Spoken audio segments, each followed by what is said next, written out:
सोचिए, एक ऐसा देश जो नस्ल और नफरत की वजह से पूरी तरह बिखर चुका हो, वो अपने भविष्य को फिर से कैसे जोड़ सकता है? ये एक बहुत बड़ा सवाल है और इस सवाल का जवाब हमें मिलता है दक्षिण अफ्रीका की कहानी में। तो चलिए, सबसे पहले उस क्रूर सिस्टम को समझते हैं जिसने इस देश को तोड़कर रख दिया था, रंगभेद या अपार्थाइड। जरा इस साइनबोर्ड को देखिए, ये कोई मजाक नहीं था। ये रंगभेद के दौर की एक रोजमर्रा की भयानक सच्चाई थी। ये सिर्फ एक चेतावनी नहीं थी, ये तो एक ऐलान था कि कुछ इंसानों की जिंदगी की कोई कीमत ही नहीं है, सिर्फ उनकी चमड़ी के रंग की वजह से। देखिए, अपार्थाइड सिर्फ कोई सामाजिक भेदभाव नहीं था। नहीं, ये तो सरकार का बनाया हुआ एक सिस्टम था। एक ऐसा सिस्टम जिसे कानून का सहारा मिला हुआ था और जिसका एक ही मकसद था लोगों को उनकी नस्ल के आधार पर बांटना और उन पर जुल्म करना। जरा सोच कर देखिए, कैसा लगता होगा अपने ही देश में एक अजनबी की तरह जीना, जहां आप कहीं भी जाएं, आपकी चमड़ी का रंग तय करेगा कि आप कहां जा सकते हैं और कहां नहीं। बीच, बसें, हॉस्पिटल, स्कूल, मतलब हर जगह यह बंटवारा था। जो अश्वेत लोग थे, उन्हें तो गोरों के इलाकों में जाने तक की इजाजत नहीं थी, जब तक उनके पास काम करने को कोई परमिट ना हो। लेकिन कहते हैं ना कि जुल्म जब हद से बढ़ जाता है तो उसके खिलाफ आवाज भी उठती है, और ठीक ऐसा ही हुआ। इस दमन के खिलाफ एक बहुत बड़ा आंदोलन खड़ा होने लगा। और इस संघर्ष की सबसे बड़ी आवाज और चेहरा बने नेल्सन मंडेला, जो अफ्रीकन नेशनल कांग्रेस के नेता थे। उनके शब्द ही काफी हैं ये बताने के लिए कि उनकी लड़ाई क्या थी। वो किसी एक नस्ल का राज नहीं चाहते थे, बल्कि एक ऐसा समाज चाहते थे जहां हर इंसान बराबर हो। तो ये लड़ाई आसान नहीं थी, दशकों तक चली। 1950s के दशक में अफ्रीकन नेशनल कांग्रेस ने विरोध प्रदर्शन शुरू किए। फिर 1964 में इसी संघर्ष की वजह से नेल्सन मंडेला को उम्र कैद की सजा हो गई। पूरे 28 साल, सोचिए, 28 साल जेल में गुजारने के बाद 1990 में वो रिहा हुए और आखिरकार 1994 में वो ऐतिहासिक दिन आया जब दक्षिण अफ्रीका में पहली बार हर नस्ल के लोगों ने मिलकर वोट डाला। रंगभेद का सिस्टम तो ढह रहा था, लेकिन असली चुनौती तो अब शुरू हुई थी।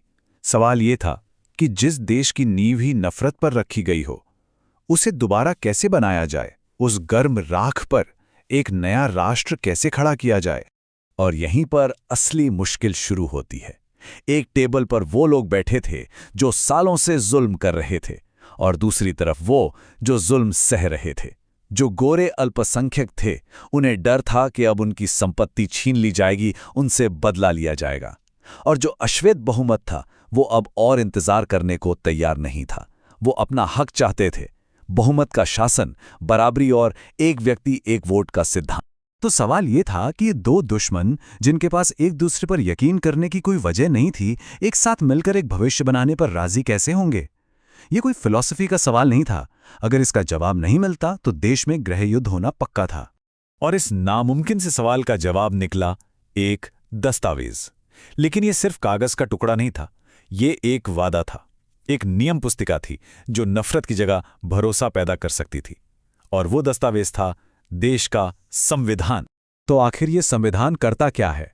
देखिए, ये कुछ बुनियादी नियम तय करता है जिन पर सब लोग राजी होते हैं। ये बताता है कि सरकार कैसे बनेगी, किसके पास कितनी ताकत होगी, और सबसे जरूरी बात, ये सरकार की ताकत पर लगाम लगाता है और हर नागरिक के अधिकारों की गारंटी देता है। तो दक्षिण अफ्रीका के लिए यह संविधान ही उनकी शांति संधि बना। यही उनके नए देश का ब्लूप्रिंट था। ये इतिहास के सबसे बड़े राजनीतिक समझौतों में से एक था। गोरे अल्पसंख्यकों ने बहुमत के शासन को माना, और बदले में अश्वेत बहुमत ने यह गारंटी दी कि अल्पसंख्यकों के अधिकारों और उनकी संपत्ति की रक्षा की जाएगी। एक बहुत बड़ा समझौता। तो आखिर ये महान समझौता असल में कैसा था और इससे हम क्या सीख सकते हैं? इसका नतीजा ये हुआ कि एक रेनबो नेशन का जन्म हुआ, एक ऐसा देश जो दुनिया भर के लोकतंत्रों के लिए एक मिसाल बन गया। दक्षिण अफ्रीका ने दुनिया को दिखाया कि बातचीत और समझौते से नामुमकिन को भी मुमकिन किया जा सकता है।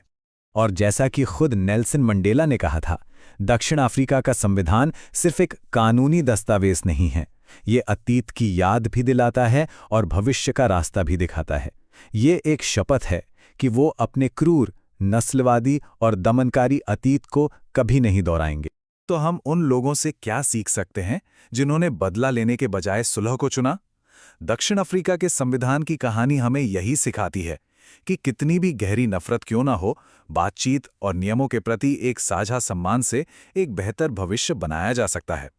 ये कहानी एक उम्मीद है कि इंसानियत हमेशा जीत सकती है।